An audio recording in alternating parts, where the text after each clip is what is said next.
On my tiles, we'll start with Patrick Schaefer.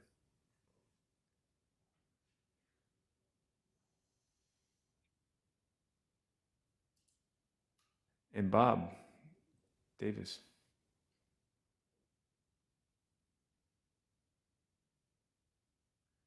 Thanks for always joining us, Bob.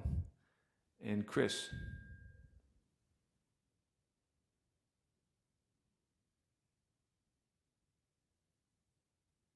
Nader.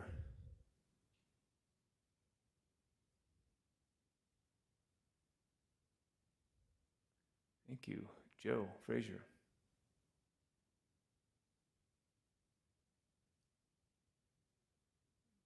David Brems.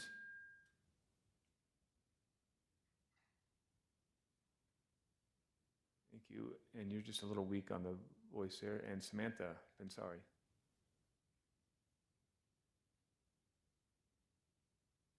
Pamela.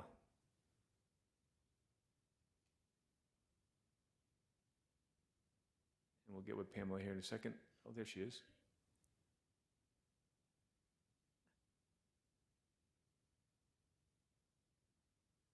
Great to have you. Luke. Randy. Kyla.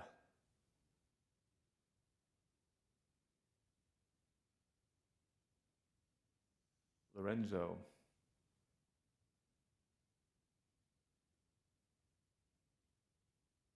Jeremy.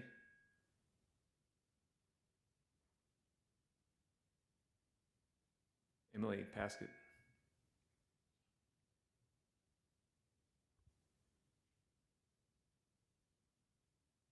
All right, I didn't hear you there, Emily, but I saw you key the mic.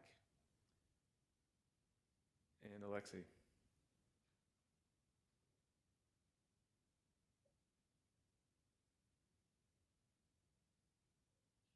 Wonderful. Melody.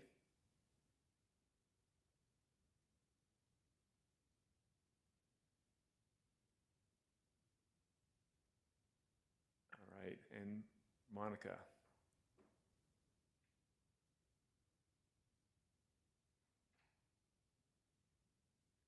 Thank you, Jeremy.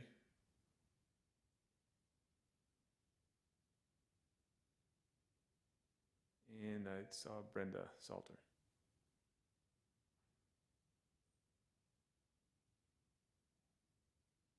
Great, and Emily Paskett, we heard your mic, so you can hear us, but we can't hear you. All right, welcome, and I'm gonna now go through the room who's here in attendance, and I'll start with Dustin.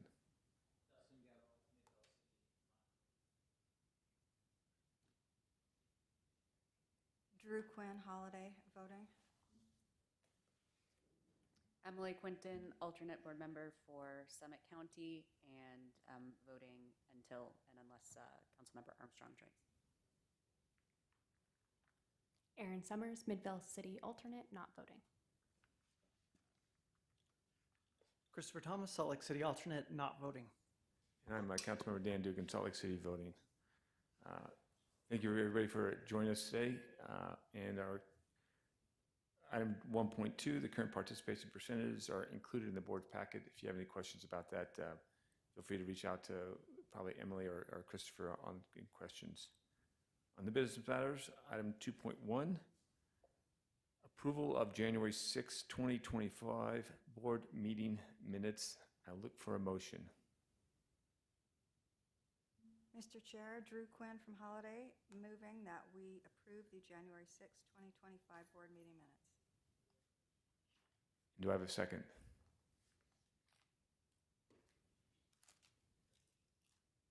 And I have a second.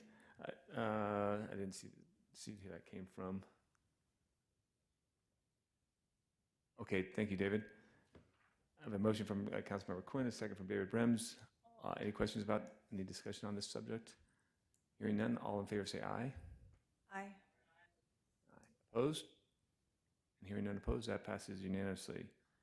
On to item 2.2, the Treasury Report. Mayor Silvestrini is at the LPC, and so I will pass the time over to Emily.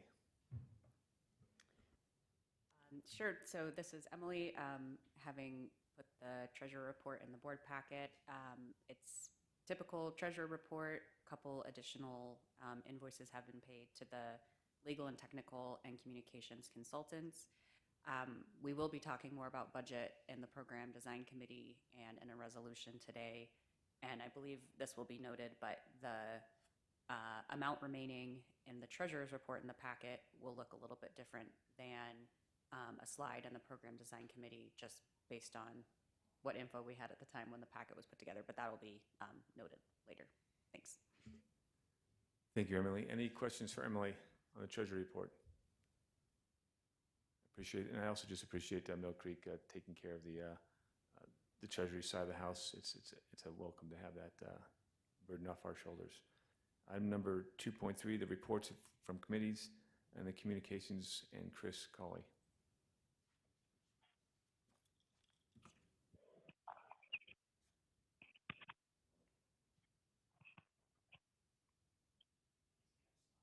Chris, did you have slides? It should. I do, yes. There they are. Got them. Thanks. Hi, thanks. And I just want to do a quick audio check. I'm still adapting to using wireless AirPods here. You're loud and clear. Does that sound good? All right. Excellent. Okay. It's been a few months since I've joined a board meeting of the Utah Renewable Community, so Happy New Year. I just had a couple things to share with you about recent communications projects, and I will preview the resolution that the board will be considering regarding the budget, which has an impact on our communications work. So we met last as a committee on January 10th. We have another meeting coming up next Friday, the 14th at 10 a.m. Some projects, communications committee projects over the last month include a variety of kind of one-off and routine communications content and collateral. So we'll go over those a little bit later in these slides. And then we discussed this topic of the needs of our program design budget and whether we might have any space in our communications budget to try to fill that gap. So going on to the next slides, I'll just show you a couple of these fun projects here. So this is what we think of as a legislative one-pager, kind of spearheaded by some folks from Holiday City, including Holly Smith. This is still in draft form. This is a sort of one-pager fact sheet on the Utah Renewable Communities for use with participating communities, legislators, or really for any other public relations or communications needs you might have with regard to the program.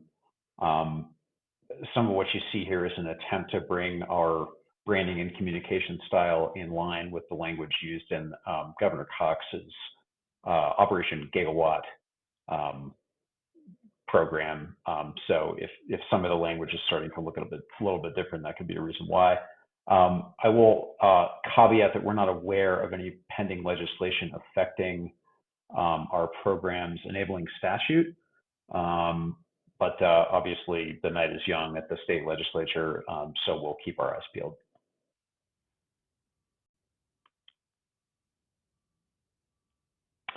So we have a nice, pretty picture of Bryce, or perhaps Cedar Breaks here on the left. This is our our most recent social media post. Our social channels have been a little bit dormant, but we are preparing some social media content to promote the recent program application to the Public Service Commission. Then, of course, here on the right, we did issue a press release. Penna Powers helped us draft and issue a press release celebrating or promoting that program application milestone having been achieved. I'm not aware that we've had any bites on this, but this is out there, and hopefully we can keep the public aware of the progress we're making, because we are really starting to knock down some of these milestones at this point. And I think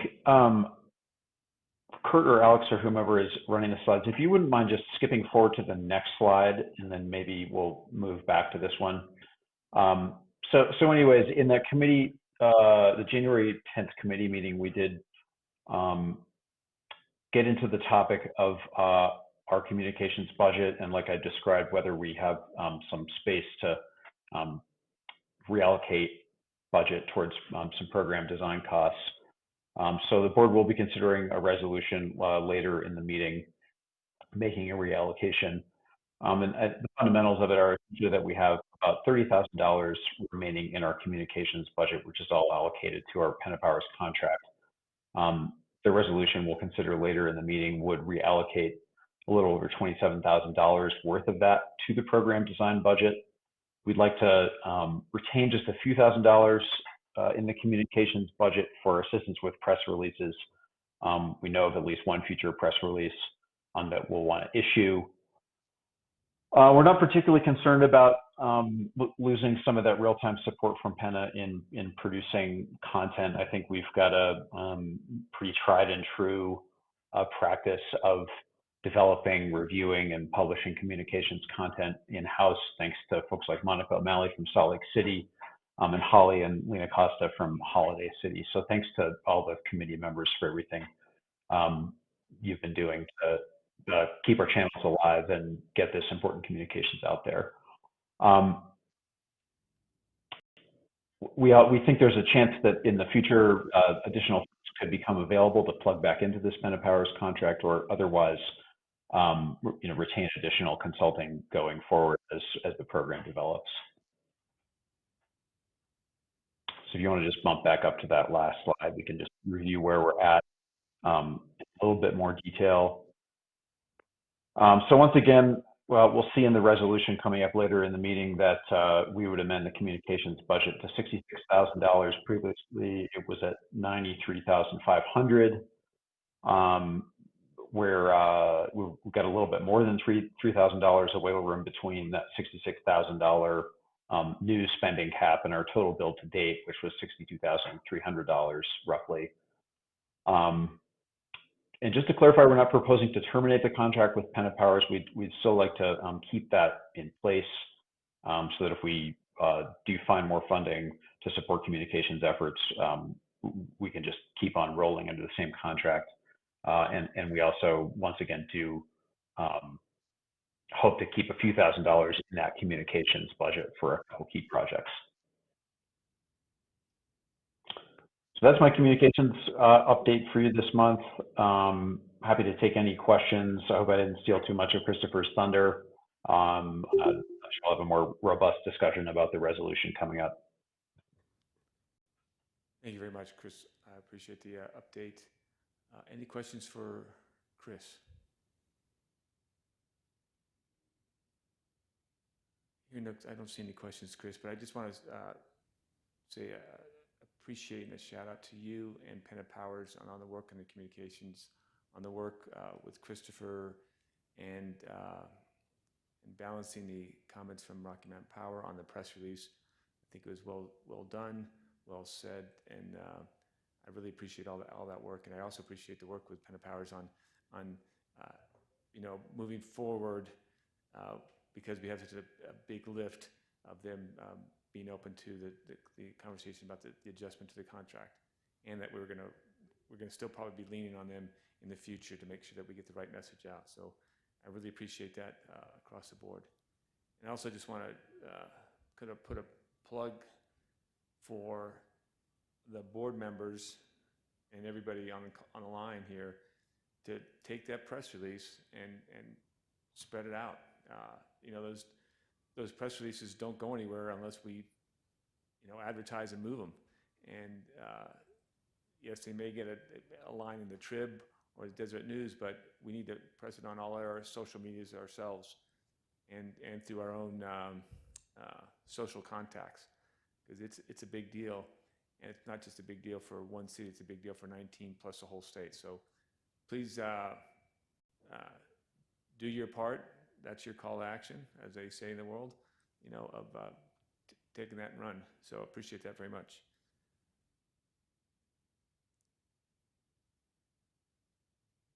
Oh, yes, and exactly, on the one page or two. Yes, we definitely need to do that too.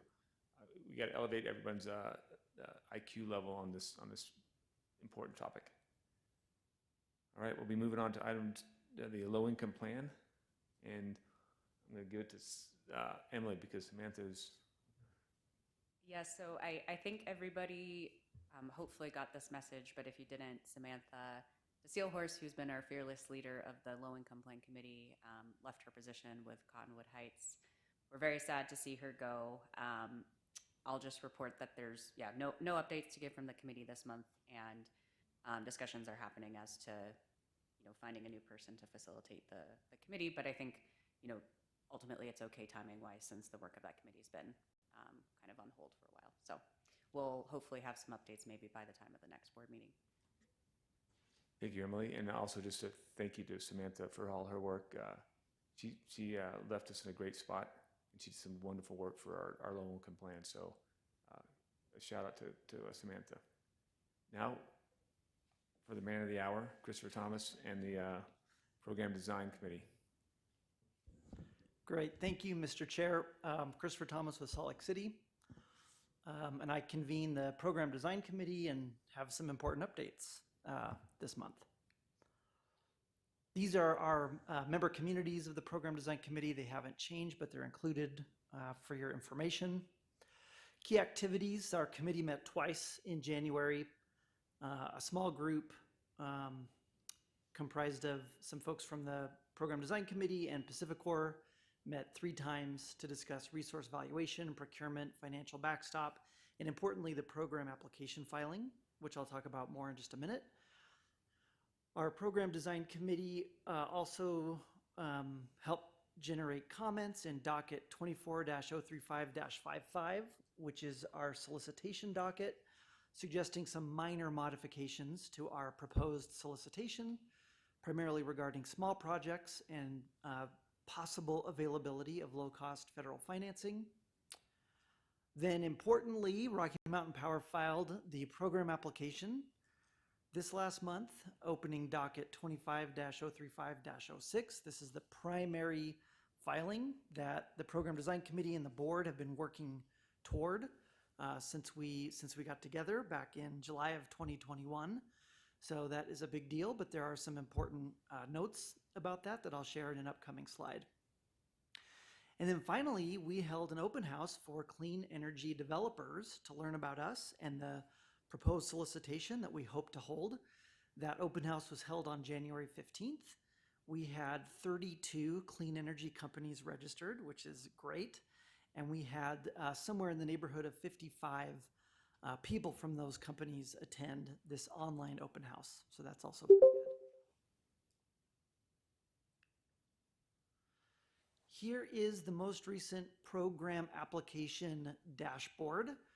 We've been slowly turning these blocks green as we've been completing items that are required for filing with the program application. You will notice that there are still some that are not totally green. So I've marked the utility agreement as partial because it still needs a signature from Rocky Mountain Power. All of our 19 communities have signed it, but Rocky Mountain Power said in their filing of the program application that they would not plan to sign it until after the program is approved by the commission. And that, I think, took me a little bit by surprise. I was expecting them to sign it before filing, but that is the position that they've taken. I've also marked the tariff changes as partial. That's because Rocky Mountain Power did draft a tariff sheet, but they did not include in that tariff sheet the actual proposed program rate. So it's not a complete tariff sheet. Rocky Mountain Power said they plan to update that in a future filing in this docket. Same thing with process for periodic rate adjustments. They have said, well, they've talked a little bit about what the periodic rate adjustment process would look like, but they've said they plan to file more testimony later. Projected program rates, those were not included, as I mentioned, but Rocky Mountain Power, I know, is drafting those. And then they've also only made a partial statement about explaining how costs will not be shifted to non-participating customers. So I think that will likely be a topic that both the agency and Rocky Mountain Power will weigh in on in future testimony before the commission and ask the commission to decide some things. Okay, here is our program application timeline. Just like the dashboard, I bring this now to every board meeting so we can track our progress along big milestones. So we've now had part one of our program applications submitted. That was November 19th. That had to do only with our proposed solicitation and the rules governing that solicitation. We've now had the second step, which is part 2 of the program application filed. Those are items primarily on which Rocky Mountain Power and our agency agree. You know, these are things like the maps, you know, the opt-out notice language, things like that. So that happened January 24th. And then this, so then the next milestone that we've put in here that we'd like to see happen is publishing our solicitation. Of course, that hasn't been approved yet by the commission, right? That's the one that was submitted on November 19th. There will be a hearing on that by the commission at the end of February. So by the end of February, we should know whether that docket is likely to be approved, and then that would put us in a position to publish our solicitation, potentially as early as March. Then we'll be looking at the next big milestone. We'll be filing parallel testimony. So these are items on which Rocky Mountain Power and the Utah Renewable Communities may not see eye to eye. And so we would both come to the commission with our alternative views on some issues and ask the commission to decide. That date has not been set yet, but I think we're hoping that it happen not too much later than, say, 4 to 6 weeks after the filing, which was on January 24th. But we still need to talk internally with our outside counsel, Phil, and then with Pacificor to see if we can agree on a date for that follow-up testimony. And then there's a few other items, you know, throughout the rest of this timeline. Hopefully we'd be looking at power purchase agreements being signed in the November timeframe if we're able to publish our solicitation in March or not too far after. And then with a program launch in roughly summer of next year, I think is what we're shooting towards. Okay. Very good. So here's an update slide on our resource solicitation docket. That was what we called part 1 in the prior slide. So again, that was filed by Rocky Mountain Power on November 19th. It appears as docket 2403555 on the Utah Public Service Commission website, and there's a link included in the slides. There was an initial comment deadline in this docket by January 28th. And that's kind of how these dockets work, right? So there's a filing from Rocky Mountain Power with an action request for the commission, and then parties file comments. And so we actually submitted brief comments requesting some very minor modifications to what we submitted, mainly just to accommodate smaller power projects where there were some inconsistencies in what we had submitted initially, and some additional unscored questions that may help us figure out some low-cost financing for these projects. So very minor, very short comments that we submitted. Importantly, and I think these are the most important comments, came from 2 Utah agencies that we've talked about, the Office of Consumer Services and the Division of Public Utilities. Bob, who joins most of our meetings, and Brenda both work with the Division of Public Utilities. So anyway, they both filed pretty substantive comments, I would say. In talking to our outside counsel, Phil, my understanding is both of these comments express support for our proposed rules, and with us being able to host a solicitation for resources, but with a few cautions and reservations.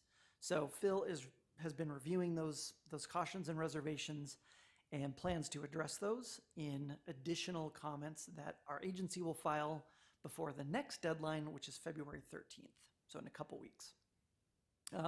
So besides those comments from the office and the division, we also saw in the docket lots of other supportive comments.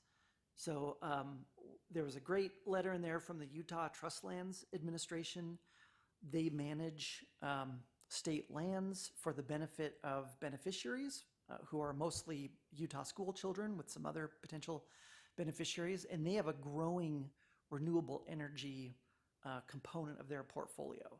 So I think from their perspective, they're excited that we might run this solicitation because as contracts get signed for projects that are on those lands, those trust lands, that means more revenue going into the Trust Lands Administration for Utah school children. So that was great to see. There were also supportive comments from Utah Clean Energy, Western Resource Advocates, and Vote Solar. Those are all, clean energy advocacy, and, environmental conservation type organizations. And then finally, there was a sign-on letter that had signatures from Sierra Club, Stewardship Utah, Heal Utah, Utah Physicians for a Healthy Environment, Utah Youth Environmental Solutions, and the League of Women Voters supporting our ability to run a solicitation, and then a few other just emailed comments from individuals that were supportive. So quite good. As I mentioned, reply comments are due February 13th. That means that any comments that were received as of January 28th now need to be reviewed by all the parties, and then those parties all have an opportunity to reply to those comments and address the specific issues that were raised. So I know Phil is working on reply comments for the agency, and I think we'll be coordinating with the attorney from Rocky Mountain Power to see if they're planning to file reply comments as well. And then finally, there's a virtual hearing that I believe anyone on our board could attend, and that is on February 28th.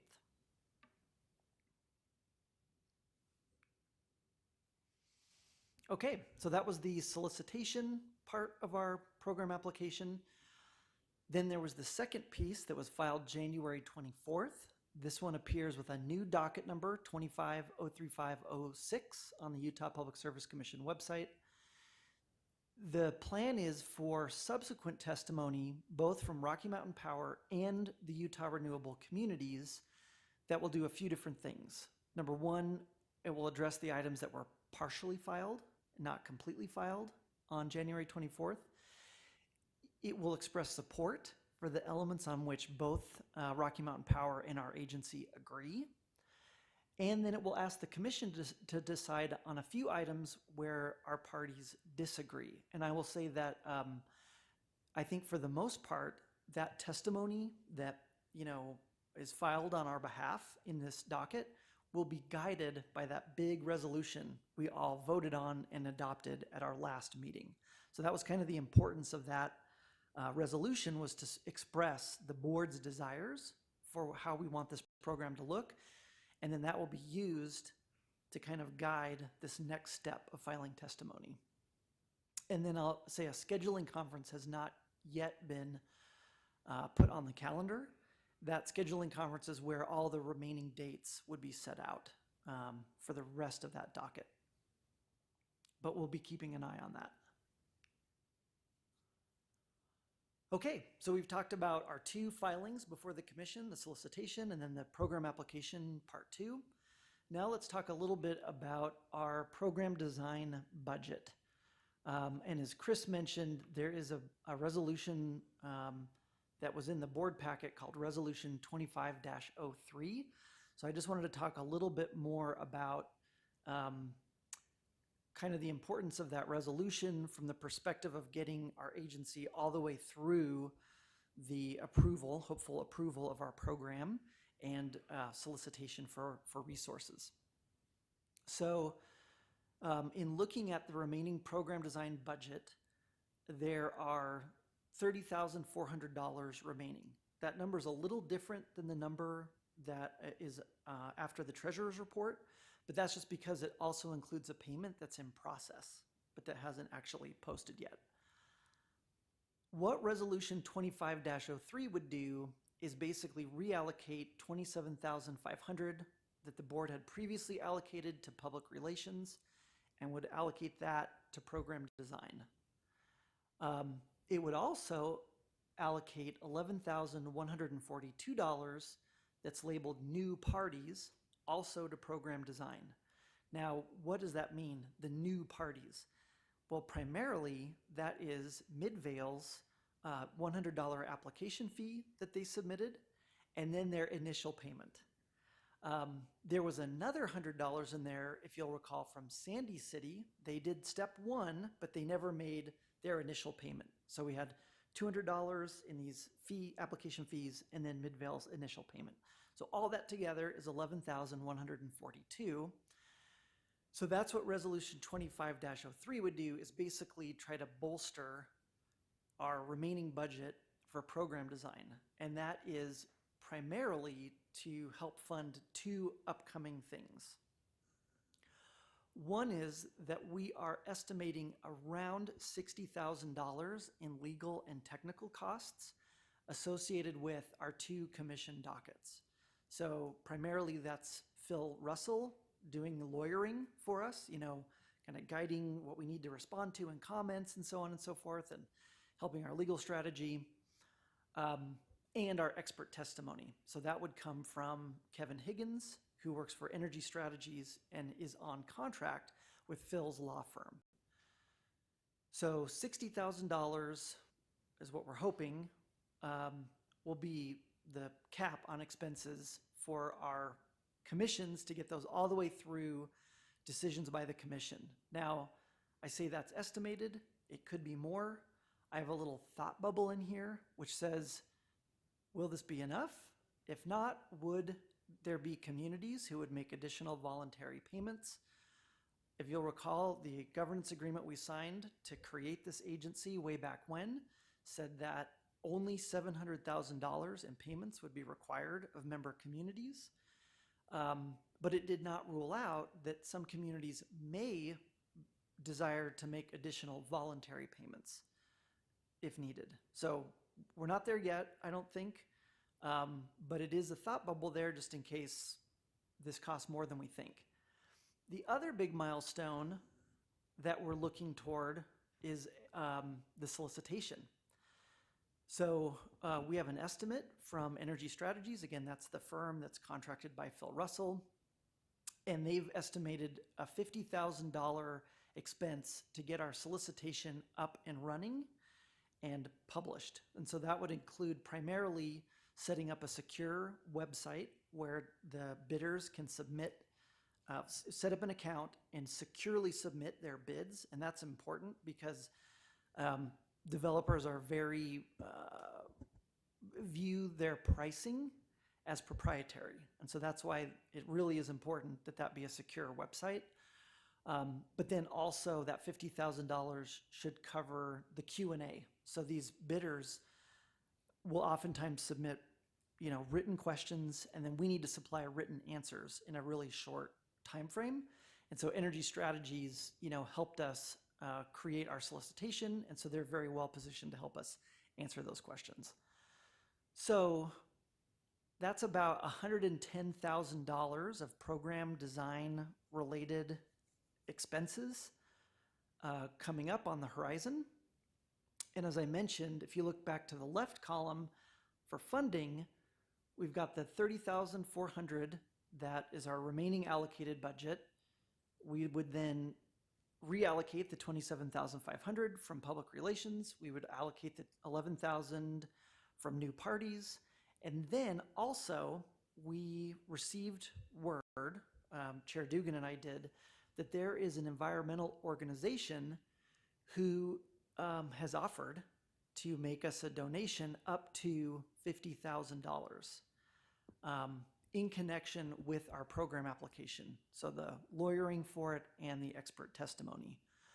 In terms of the logistics, I need to have a follow-up conversation with Mayor Silvestrini because Millcreek is the agency's treasurer, and we need to see exactly how this will mesh with Millcreek City's policies in terms of donations and so forth. But it's a very generous offer, and so what I'm hoping is to, under the guidance of the chair, work on a resolution for our March board meeting where we would kind of outline who's making this offer, how it will work, the dollar amount, and all that stuff, so it can be formalized.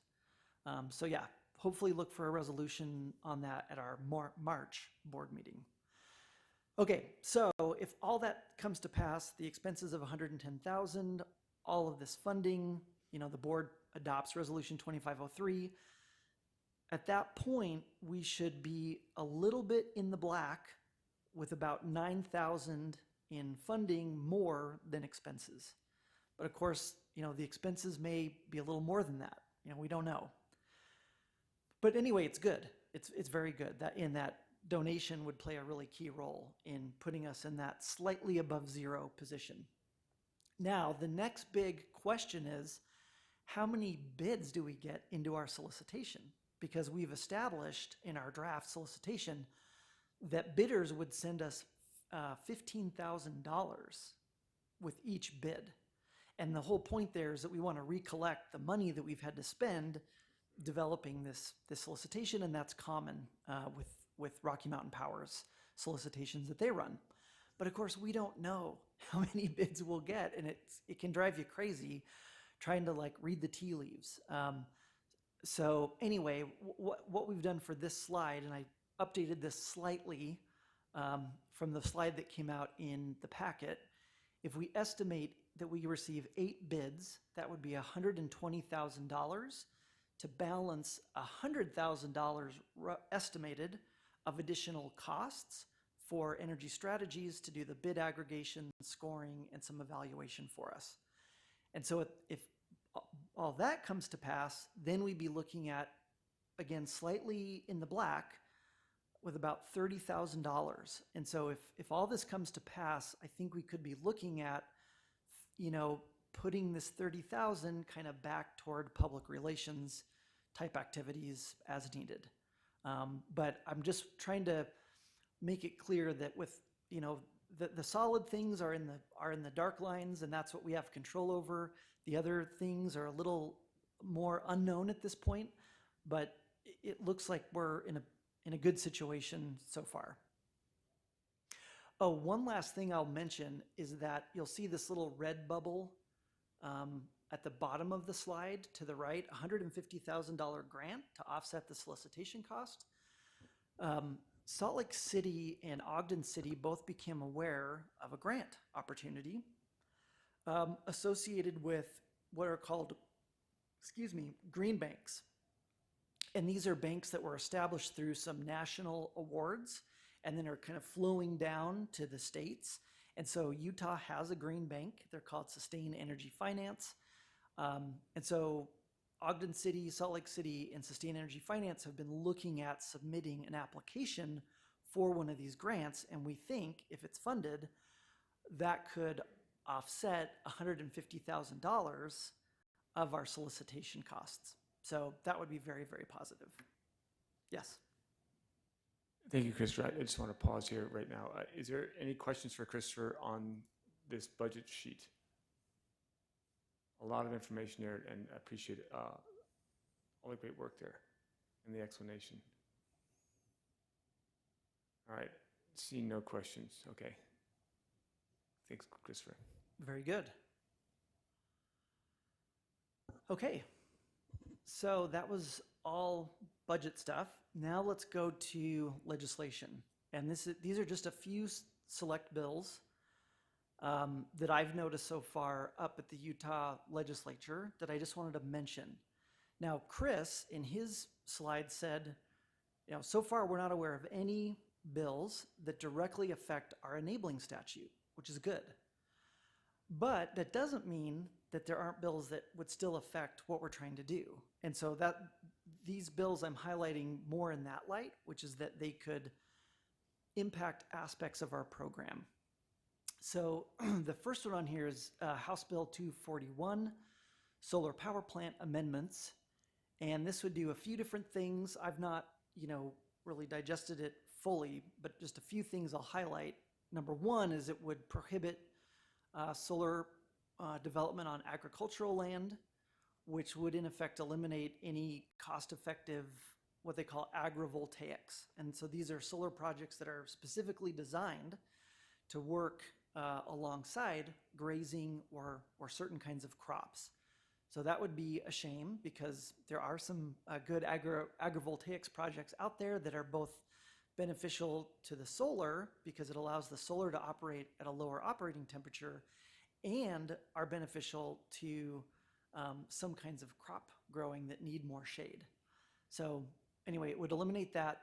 But the other big one that caught my eye is a big size limitation.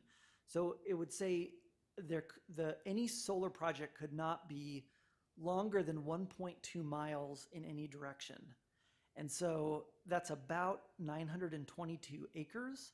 And so just looking through a couple of recent projects, this would seem to prohibit 8 proposed Utah solar projects that are in the PacifiCorp interconnection queue. These projects span Emory, Millard, Utah, Washington, and Juab counties, and they total almost 2 gigawatts of solar if I'm reading this correctly, would just be wiped off the board. They would be prohibited from being built. So yeah, and these are projects that are 160 megawatts or larger. So that would be a bummer because it would basically mean these would have been eligible to submit bids into our solicitation, but now would be prohibited in the state. So that's HB 241. Let's move on to Senate Bill 192, which just had a first substitute. It maybe even had a second substitute. It's like really hot and heavy up there right now.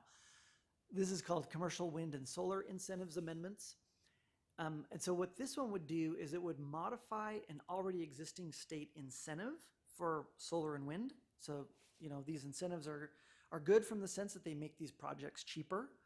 However, this new bill would attach a new requirement onto those incentives for wind and solar, namely that they would have to install a pretty large amount of co-located storage, at least 6 hours. Originally, this was at least 12 hours, which is very, very large. I was not aware of any 12-hour co-located battery projects. So that's been scaled a little bit down to 6 in the first substitute. 4 hours is much, much more common. So still, this 6-hour requirement would invalidate state incentives for, you know, I think probably the majority of the solar and wind projects that would be proposed for the state. Then we have House Bill 378, Department of Natural Resources funding amendments. And so this one actually would impose a new state tax on wind and solar generation. So the middle one would basically kind of get rid of an incentive for just your standalone wind and solar. HB 378 would impose a new tax on wind and solar projects in the state. So collectively, you know, my read of these bills is that they will make Utah clean energy options less available and more expensive.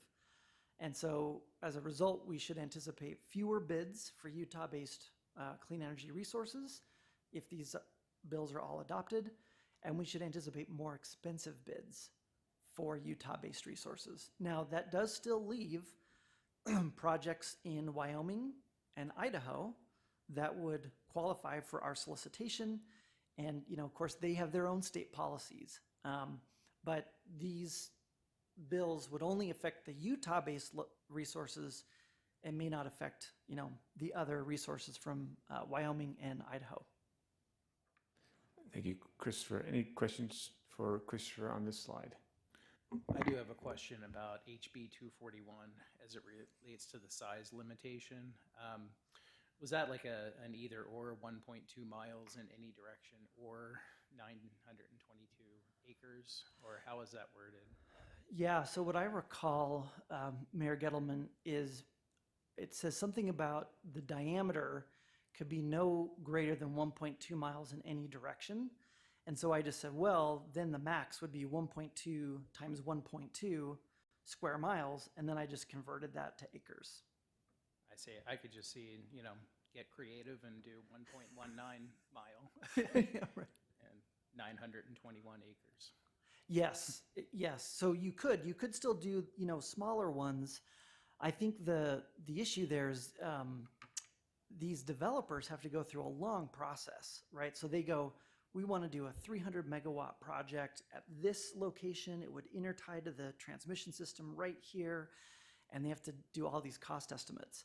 So I think from their perspective, they would look at this new size requirement and go, uh-oh, mine's too big.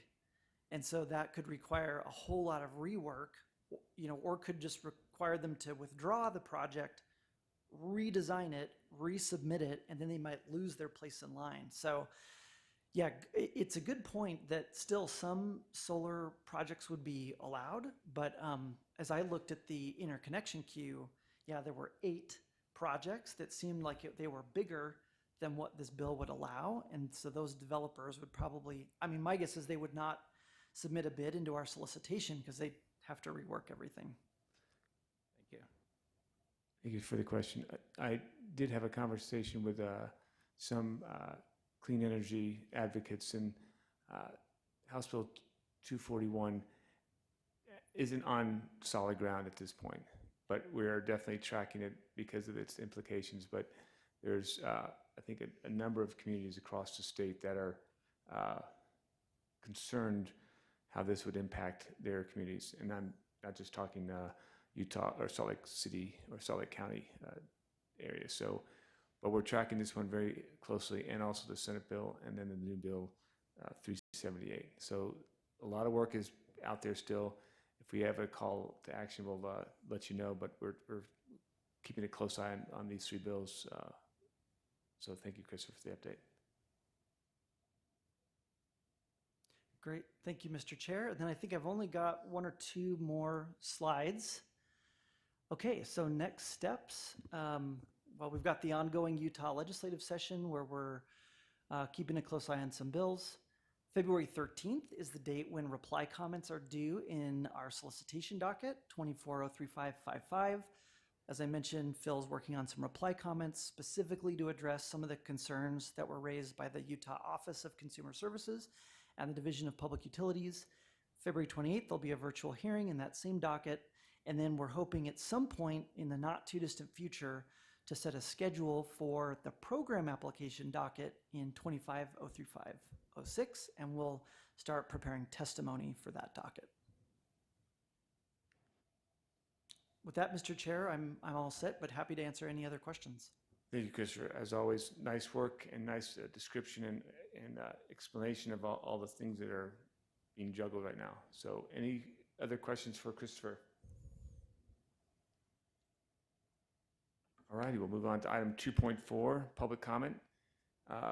Allow the public to make a comment for 2 minutes. Anybody online that would like to make a comment?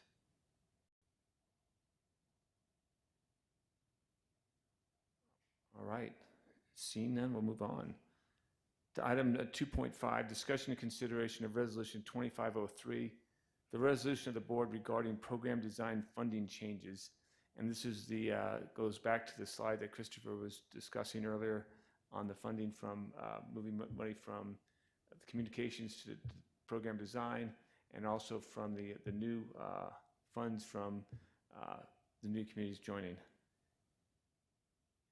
Any further questions on that resolution and that item? All right, so I will look for a motion to approve Resolution 2503 of the board regarding program design funding changes. I have a motion. Mr. Chair, Drew Quinn from Holiday. I move that the board approves Resolution 25-03, resolution of the board regarding program design funding changes, and I thank the Chris Colley and his willingness to go along with that. I have a motion from Councilmember Quinn. Do I have a second? Thank you, Councilmember Armstrong. So I have a motion from Councilmember Quinn, a second from Councilmember Armstrong. Any discussion on this item? All right, seeing no discussion, all in favor say aye. Aye. Aye. Aye. Opposed? Seeing none, that motion passes unanimously. Thank you very much. And item 2.6, board members' comments. Any comment from the board? Christopher? Thank you, Mr. Chair. I just wanted to second your comments about Samantha DeSeelhorst. I will say that when our agency first formed and we were looking at committees, I remember talking to Samantha about whether she'd be willing to step into the convening role for the low-income plan committee. And I think, you know, my perspective of it was that she had a little trepidation because it wasn't in her expertise, her area of expertise, but that she felt very passionately that we have a program that was accessible to as many people as possible. And from my perspective, she just really dove into that role and brought her competence and energy and diligence, and I think just did a phenomenal job. And so, yes, very sorry to see her move on, but also happy to see some, you know, new directions for her in her life. Thank you. Thank you very much, Christopher. And yes, and I would also back to thanking Samantha again for all her work in getting us this far along in the low income plan group. So, hearing no other comments, I look for a motion to adjourn. So moved. All right, we're adjourned. Have a great day. Thanks.